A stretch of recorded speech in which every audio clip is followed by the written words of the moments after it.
Hey guys, it's Mozjet here. Welcome back to another video. In this video, we're going to be talking about why you should not start an OnlyFans agency. So we're going to be talking about not the moral reasons or the ethical reasons, but like the business reasons and like the mental kind of process of starting it. So before we get into that, I just want to talk a little bit about my agency journey. And I just want to tell you, if you have never watched any of my videos before, I talk about self-development, building an OnlyFans business, and like business tips and tricks and stuff like that. And yeah, just hustling your way, becoming financially free. So basically, with my OnlyFans agency, we still haven't recruited any models yet. So I kind of look at it like this. I know a lot of information. I've gone through so many resources. I know how the whole hierarchy system works. It's just I need to implement it with a really good model. So I've gotten onto calls and stuff now. If you looked at my first video, I said I didn't really get onto a call. Models weren't too keen and stuff like that. So I've actually been on calls, and they say, oh yeah, it's kind of like a side job kind of thing. I'm not taking it as seriously as it can be, and that's like a red flag for me. Instantly I'm like, okay, no, I'm not going to work with you. I want someone who wants to like dedicate like their career to this. So that's kind of who I'm looking for, and I'm still looking for that person. So I'm still looking for that first model. And a lot of these accounts that have thousands and thousands of followers actually do have models behind them. Well, obviously they have models behind them, but actually have agencies behind them. So if they can do it with a lot of thousands of followers and stuff like that, you can do it too, as an agency, and have connections with them. So basically, let's get into the first couple of steps, and I'm just going to put a disclaimer out here. Nor am I telling you legal or financial advice to start an OnlyFans agency. I'm not telling you to break your morals or break your ethics or your opinions and this kind of stuff. If that's what you think, that's what you think. I'm not gonna change that from you. But yeah, I really want to double down on why you shouldn't. So first of all, I'm gonna say OnlyFans marketing agency is a lot harder than you think, and it's not the management kind of side of things, because I can definitely do the management things. It's more of the aspect, the thing on getting the girl to deliver, getting the model to deliver, and it's also a really important thing of finding models. So when you've got like 2 or 3 models and you feel comfortable and that kind of stuff, you still want to be looking for more. Not to increase the size of your models, because it doesn't really matter about how many models you got, but it's really about how much time and effort you can put into these models' accounts. You can have 3 hens producing 1 egg a day, or you can have 1 hen producing 5 eggs a day. That's what I'm kind of saying. If you got 1 hen producing 5 eggs a day, it's a lot better than 3 hens producing 1 egg a day, right? Because the total amount of eggs is going to be 3, and the 1 hen compared to the 1 hen that produces 5 eggs a day, right? So what I'm saying is, why I'm saying all this kind of stuff is because not many people can actually be dedicated to it. If you can prove to yourself that you can be dedicated to something for a really long time. If you look at yourself and go, geez, in the last 6 months, I've changed 3 jobs. This is you, right? Or you go, all right, the last couple of weeks, I've only been rocking up to work twice. I've been canceling all my other shifts, or something in life that's, you're not really dedicated to, right? You're probably still in school or college or something like that, or in, university or whatever. And you're not rocking up to classes just because you don't feel like it. And yeah, you got to put your mental health first. If it's a mental health thing, you got to focus on that. Focus on your mental health. Don't watch these videos, especially about creating an OnlyFans agency. You got to put your mental health first, and then you come back and you start thinking about making a business. You can't build an empire with your mental health going crazy. So that's why you shouldn't build an OnlyFans agency. If you are someone who's, you know, going through mental health problem, and you know, people go, oh, my mental health is chronic and stuff like that.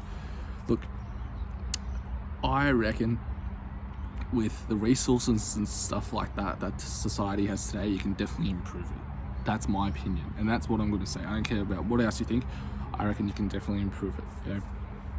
And yeah, besides mental health and that kind of stuff, dedication. That's what I was talking about before. You got to be dedicated to it.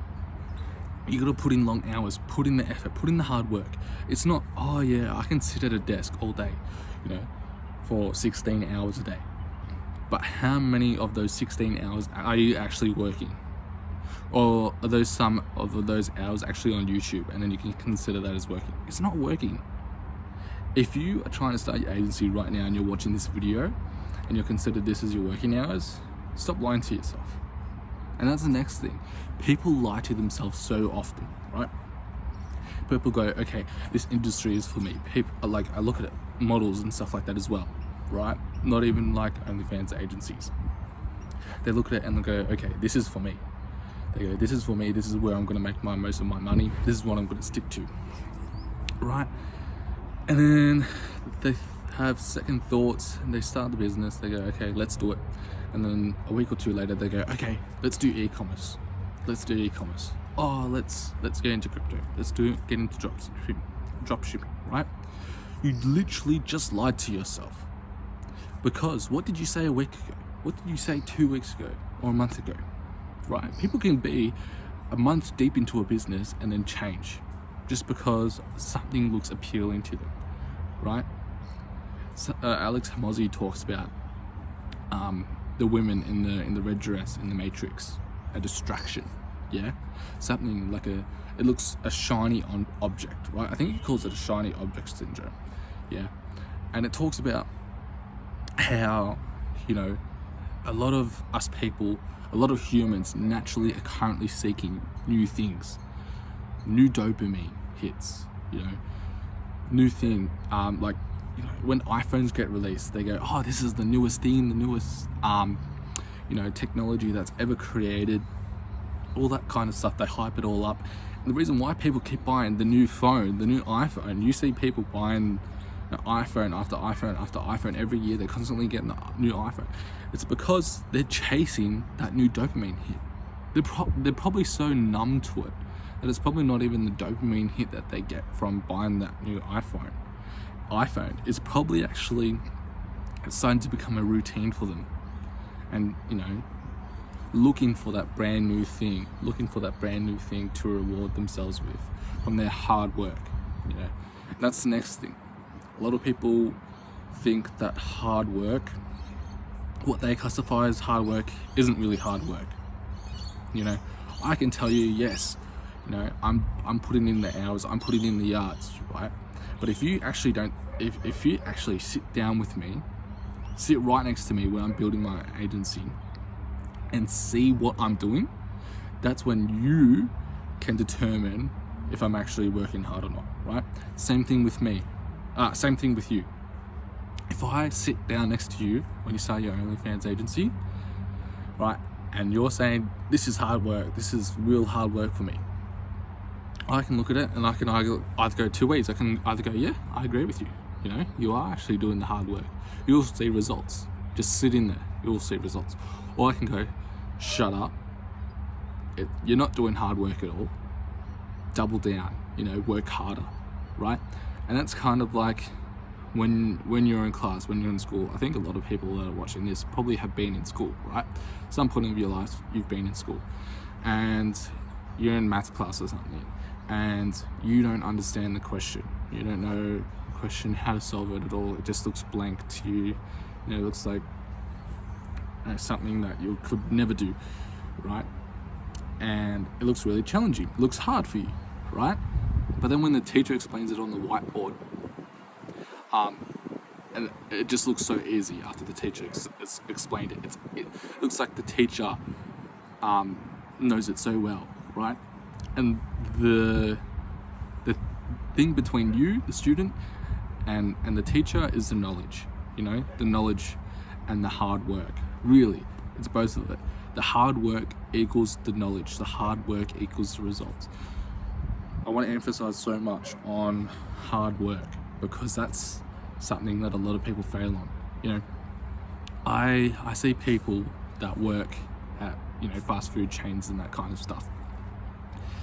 And, you know, they worked 8-hour shifts and that kind of stuff, and they come back and they go, geez, that was hard work, right? That was hard work.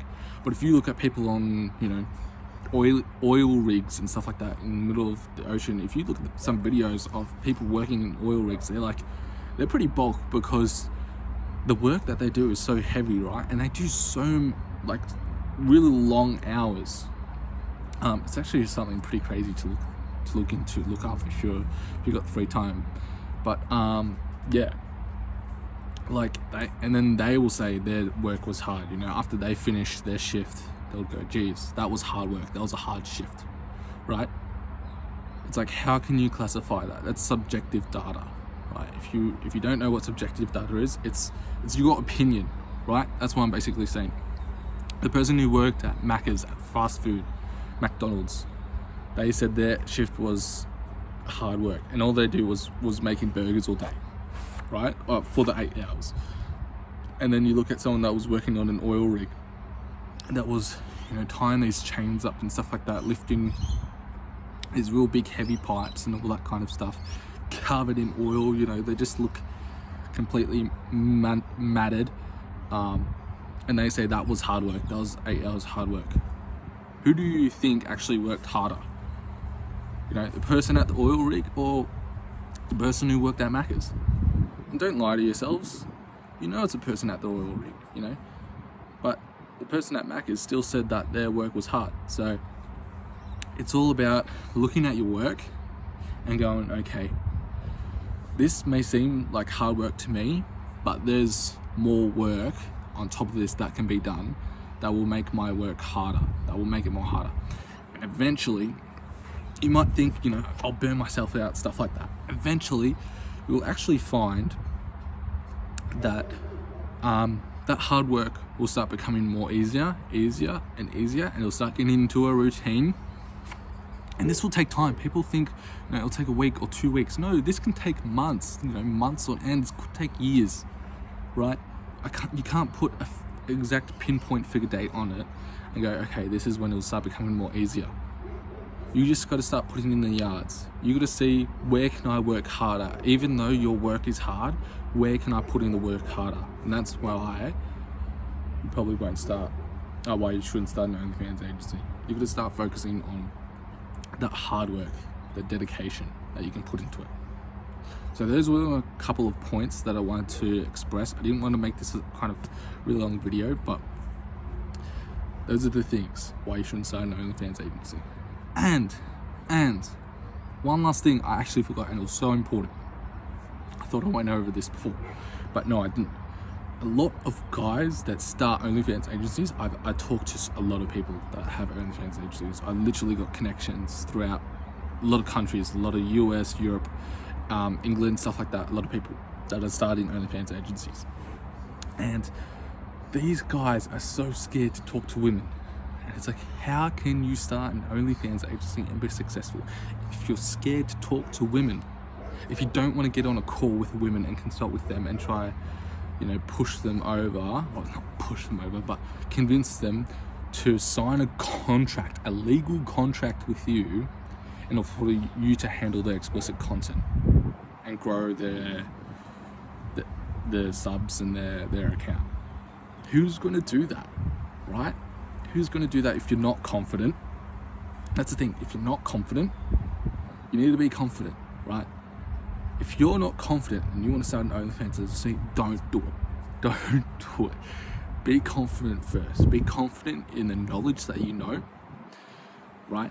Be confident to speak to people. So many people are starting these agencies and stuff. You better off just do e-commerce or something, right? That's a lot more saturated, a lot more harder to make money in, but you know, it doesn't require that social skills. You got to have really good social skills. And people naturally are like, oh, you know, they have social anxiety and stuff like that, and you know, they think it's chronic, which means, like, you know, they can never get rid of it.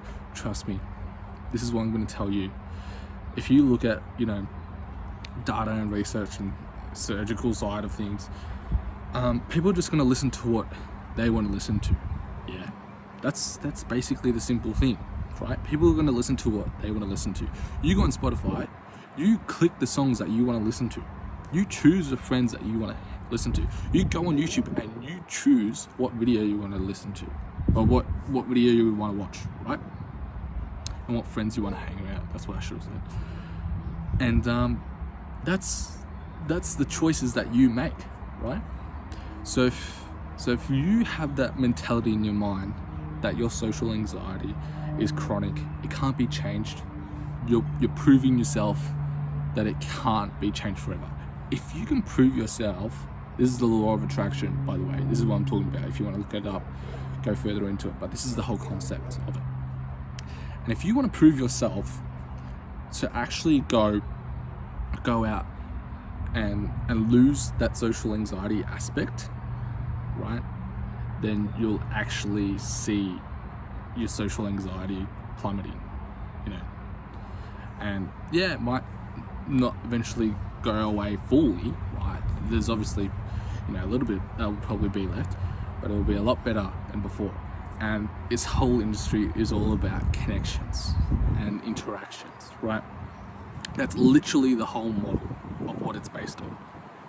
And if you can't be confident in what you're saying, if you have really bad social anxiety, if you can't put in the effort, put in the time, put in the hard work, actual hard work, not hard work that you think, but real hard work. You know, you look at people like Elon Musk and stuff like that, where he's created like 3 companies: space company, car company, you know, and then he's got like boring company, and then he's got all these other ones. Like, he's real dedicated. He can show that what the human body can do with making connections and stuff like that. And you know what someone can actually achieve,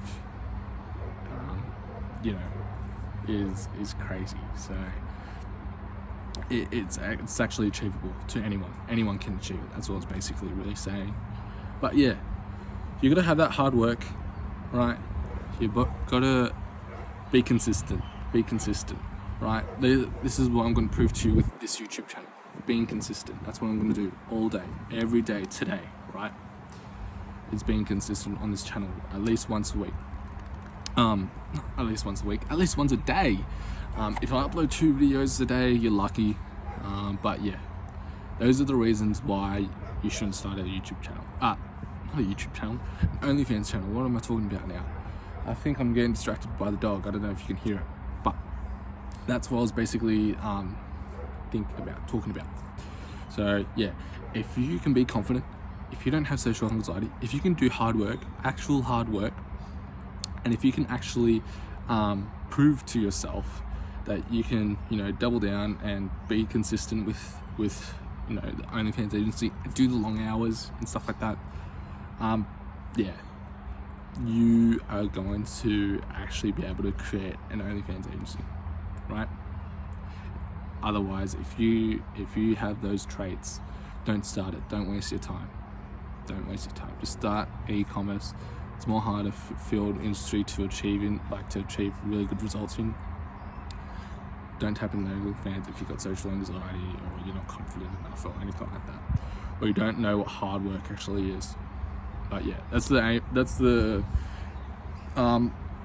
main thing I wanted to get across in this video. I got other videos coming up, really cool things. I'm going to be talking about the Mac Life's Hive course in the next video, I reckon. So stay tuned for that one. I don't know if you know about him, but yeah, I'll talk to you guys in the next video. But hopefully you guys did enjoy this video, and I'll see you all in the next one. Alright, bye guys.